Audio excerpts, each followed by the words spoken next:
आप लोग कमेंट करते रहिए प्लीज। आप लोग कमेंट करते रहिए, अगर कमेंट नहीं करोगे तो बात कैसे करेंगे जी।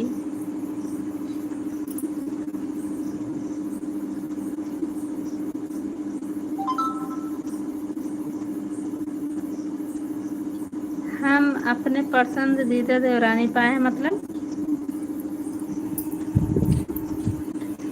कहाँ है हो हमारे देवरान जी।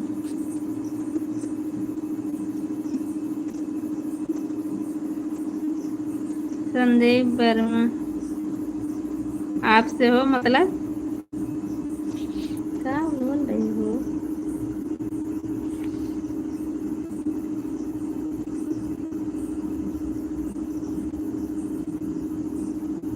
इंडियन के दीदी गरम है।